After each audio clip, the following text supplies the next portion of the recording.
नमस्कार भक्तों, आप सभी का मेरे इस चैनल में स्वागत है। इस वीडियो में मैं बात करना चाहूँगा कि हमारी जो हिंदू धर्म में है इतने सारे देवी देवता क्यों हैं, या इतने सारे देवी देवताओं का प्रतीक होता है। बहुत सारे मुस्लिम, क्रिश्चियन या हिंदू लोग भी सोचते हैं कि इतने सारे देवी देवता क्यों हैं, भगवान तो एक होने चाहिए, पर इतने सारे देवी देवता क्या बहुत सारे सत्य हैं। तो इस कन्फ्यूज़न को दूर करने के लिए मैं इस वीडियो को बना रहा हूँ कि क्या है हिंदू, इतने सारे देवी देवता कहाँ से आए, क्यों आए, किस लिए आए, वगैरह वगैरह। तो आइए चलिए स्टार्ट करते हैं इस चैनल को। वीडियो स्टार्ट करने से पहले चाहूँगा कि आप इस चैनल को सब्सक्राइब करें, कमेंट करें, लाइक करें। सत्य तो एक ही है, सत्य दो नहीं हो सकते। अब सत्य की क्या परिभाषा है? सत्य की ये परिभाषा है जो कभी बदलती नहीं है। जी हाँ, जो कभी बदलती नहीं है, पर दुनिया में तो सारी चीज़ बदलती हुई दिखती है। यानी ये है, ये क्या, ये से जो दिख रहा है घर, ये सब बंगला, ये सब क्या सत्य नहीं है? जो धार्मिक के उपनिषद के हिसाब से ये सत्य नहीं है। जो चीज़ बदलता है वो सत्य नहीं होता। तो आखिर में सत्य है क्या? वो जो कभी नहीं बदलता हो। हम सत्य के पास कैसे जाएं? हम सत्य को कैसे जानें? वो दुनिया के जो चीज़ें हैं उसी का इस्तेमाल करके ही सत्य के पास जाना जा सकता है। सत्य एक एब्स्ट्रैक्ट कॉन्सेप्ट है। हिंदू धर्म यानी सनातन धर्म में बहुत सारे प्रतीक हैं, जैसे पेड़ हैं, मूर्ति हैं, मंदिर है, नदी है। बहुत सारे नदी का पूजा हो रही है, कभी पेड़ की पूजा हो रही है, कभी मूर्ति की पूजा हो रही है। अपने से मूर्ति बनाया जा रहा है, उसको विसर्जन भी किया जा रहा है, वगैरह वगैरह। तो जब ये जो भी सनातन धर्म को जानता है वो जानता है कि ये जो नदी है और ये जो पेड़ है ये सत्य नहीं है, पर ये माध्यम है सत्य की ओर पहुंचने के लिए। जैसे हम लोग कोई चीज़ सीखते हैं, जैसे मैथ में भी किसी भी चीज़ को एक्स मान लेते हैं तो वो हो नहीं जाता है, पर वो सीखने के लिए उसको हम एक्स मान लेते हैं। या कुछ भी मैथमेटिक्स या कुछ भी चीज़ में सिंबल लेते हैं, सीखने के लिए वो सिंबल लेते हैं। जैसे मान लो चेयर को मान लो सी मान लेते हैं सीखने के लिए, पर वो सी चेयर नहीं हो जाता है। गायों की पूजा हो रही है, बंदरों की पूजा हो रही है, सांपों की पूजा हो रही है, पहाड़ों की पूजा हो रही है।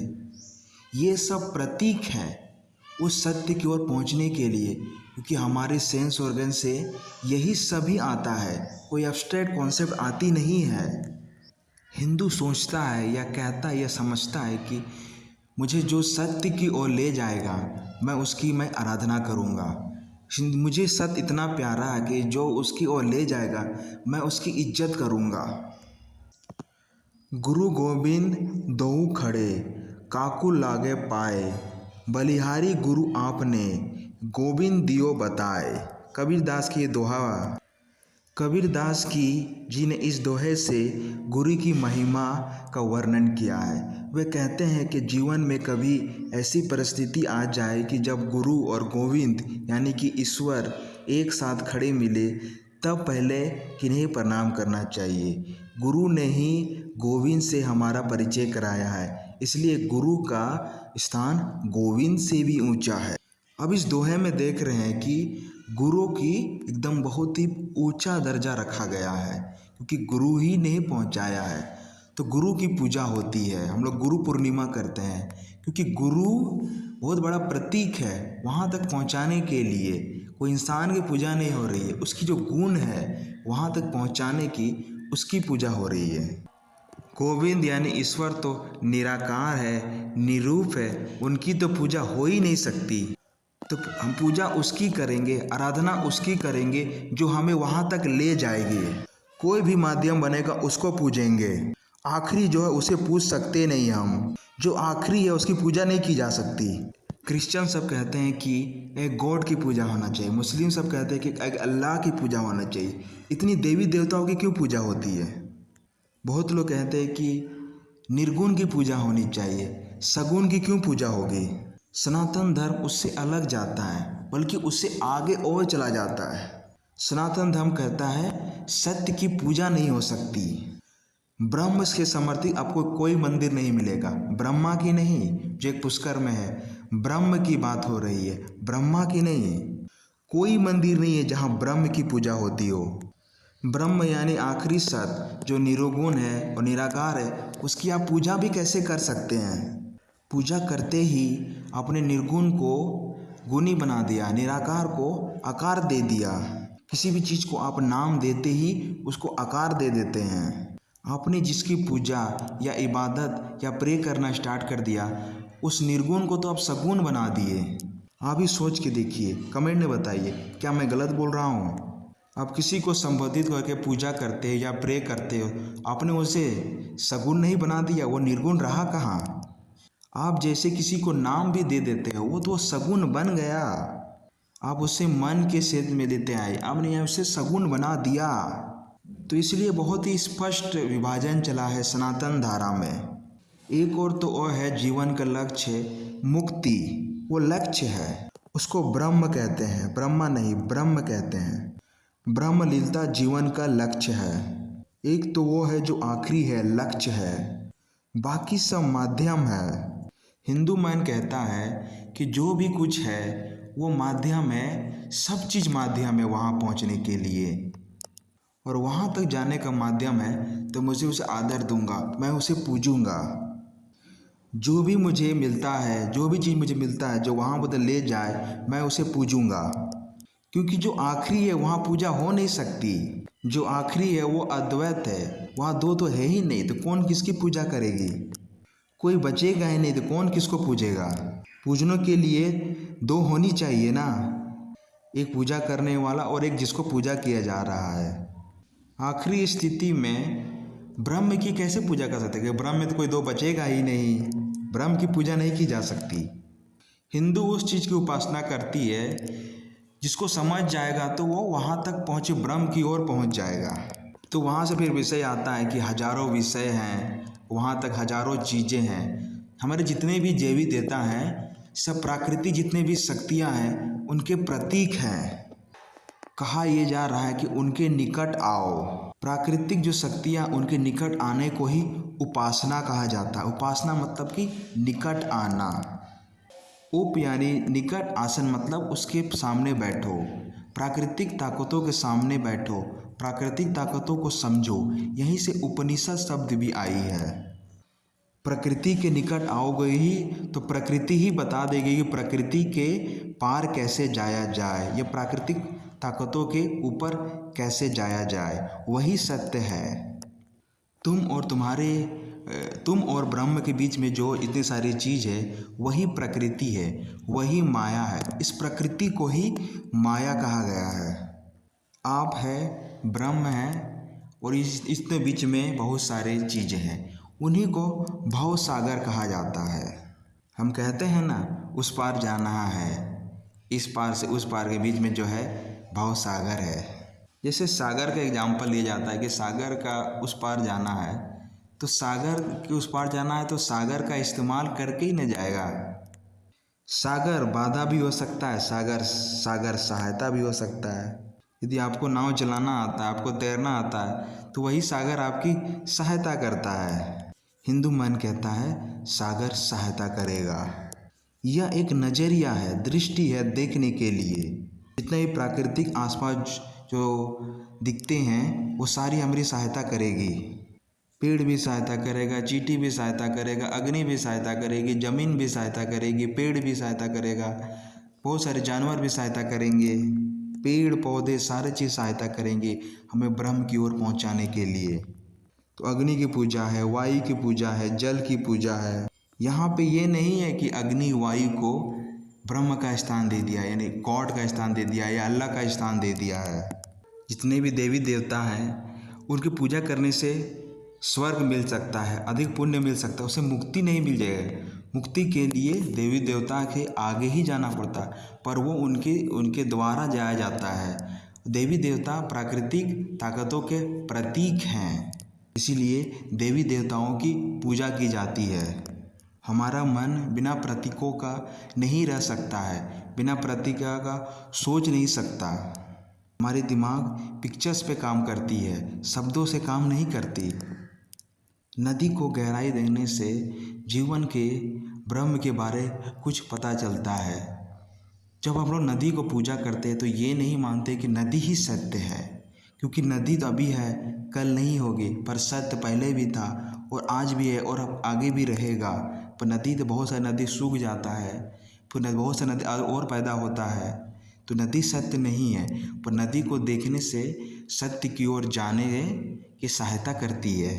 पर यदि हमें अंतिम सत्य तक जाना है, ब्रह्म तक जाना है, तो कोई रास्ता तो बनाना ही पड़ेगा ना। हिंदू मन कहता है ये सारा संसार ही, सारा सृष्टि ही माध्यम बनेगी उस ब्रह्म सत्य की ओर पहुंचने के लिए। ये सब हमारे काम आएंगे, ये सब हमारे काम आएंगे। आकाश से, कीट पतंगों से सबसे सहायता मांगेंगे। और सहायता कैसे मांगेंगे? उपासना करके, उसके करीब जाके, उनके निकट जाकर, क्योंकि प्रकृति ही बंधन है और प्रकृति को समझ जाओ तो मुक्ति है। वास्तविक पूजा यही है, समझना, बोध। यही जो प्रकृति जकड़े हुए उसी को जान लो उपासना के लिए, तो मुक्ति मिल जाएगी। इस्लाम में मुसलमान कहते हैं कि अल्लाह की कोई चित्र नहीं बना सकता है, पर सनातन धर्म, हिंदू धर्म इससे आगे ही कहा है कि ब्रह्म की कोई मंदिर भी नहीं बन सकती, चित्र तो दूर की बात। पर मुसलमानों में मस्जिद तो बनती जिसे अल्लाह का घर कहा जाता है, क्योंकि ब्रह्म का मंदिर बना दिया तो निर्गुण को निर्गुण नहीं छोड़ा। फिर आपने कोई ब्रह्म की आरती सुनी है, भजन सुना है, कोई प्रेयर सुना है? ब्रह्म को लेकर कुछ ज़्यादा मतलब बोल दिया तो वो ब्रह्म को निर्गुण से हम लोग सगुण में लेके आएंगे, इसीलिए उस पर ज़्यादा कुछ नहीं बोलते। जब बोलेंगे भी तो नकार के बोलेंगे, नेति नेति के रूप में, कि ये ब्रह्म नहीं है, ये ब्रह्म नहीं है, ये ब्रह्म नहीं है, ये ब्रह्म नहीं है। ये नहीं बोलेंगे कि क्या ब्रह्म है, बोलेंगे कि ये नहीं ब्रह्म है, ये ब्रह्म नहीं है। नेति नेति की प्रक्रिया से जाया जाता है। कम से कम बोलेंगे और नकार की भाषा में बोलेंगे।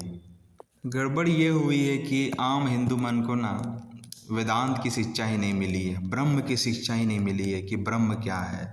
इसलिए बहुत सारे हिंदू जो प्राकृतिक शक्तियाँ हैं उन्हीं को ही ब्रह्म मानने लगा है। वो गलती तो हुई है।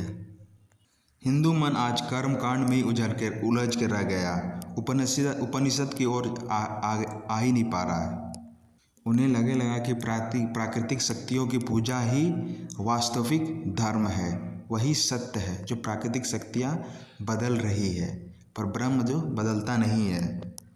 प्रकृति से ही रास्ता निकलेगा, इस संसार से ही रास्ता निकलेगा उस पार जाने के लिए, और कोई तो रास्ता है नहीं। इसी कारण हिंदू मन काफ़ी उदार है। वो कहता है हर कण कण में नारायण है। कण कण में नारायण का मतलब होता है कि हर कण कण में शक्ति है कि उसे नारायण से मिला दे। तो नारायण ही सत्य है।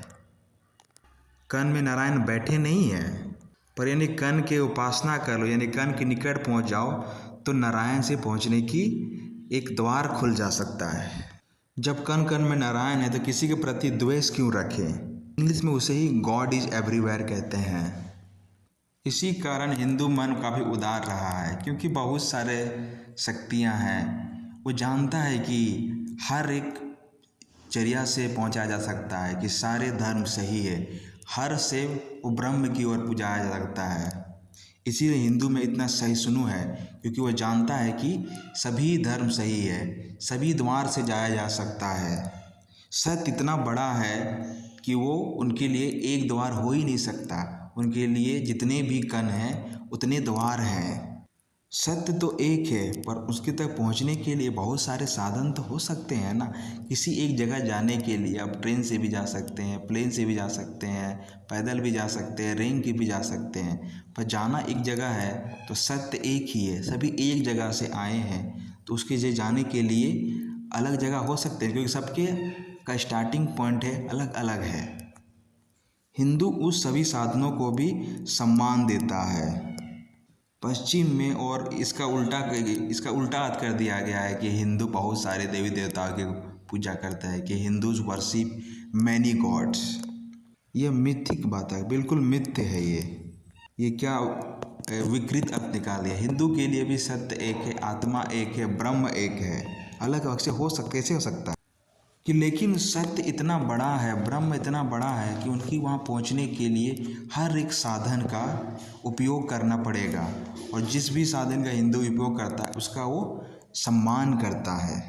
वो इतना प्यारा है, ब्रह्म इतना प्यारा है कि जो भी हमें उसकी सहायता पहुँचाएगा उसको हमें प्यार करेंगे, और जो भी साधन हमें वहाँ उस तक ले जाएगा उसके प्रति हम अनुग्रह आदर से भर जाएंगे। तो इतने सारे साधन हैं जो हमें, वो अनंत साधन है जो हमें उस ब्रह्म की ओर ले जाएंगे। इसीलिए अनंत चीज़ों लगता है कि अनंत भगवान है, पर ऐसा नहीं है। ईश्वर तो एक ही है। इस हम लोग वो भी नहीं कहते हैं कि ईश्वर है, कि हम लोग कहते हैं कि भगवान दो नहीं है, ईश्वर दो नहीं है। हिंदू कहता है कि वो पेड़ के नीचे बैठ के ध्यान करने लगा, तो वो जो पेड़ मेरे लिए बहुत सहायक थे, तो वो पेड़ को नमन करने लगा। गौतम बुद्ध जिस पेड़ के नीचे, वो बोधि ट्री के नीचे जो ध्यान किए थे, वो पेड़ बहुत ही ध्यान का प्रतीक बन गया। इसका मतलब ये नहीं हुआ कि पेड़ ही परमात्मा है। पेड़ परमात्मा नहीं है, पेड़ मददगार है। जो मदद करेगा उसके सामने सर झुकाने में कोई हानि है क्या? नदी ने मदद की, पेड़ ने मदद की, चांद सूरज ने मदद की, दिन ने मदद की, रात ने मदद की। शायद ही ऐसा कोई जानवर हो जिसकी भारत में पूजा ना की जाती हो या उसके सम्मान से ना देखा जाता हो। सांप जैसा जहरीला जीव का भी पूजा की जाती है। भारत में अलग अलग हिंदू समुदाय हैं, सबकी अलग अलग परंपराएं हैं।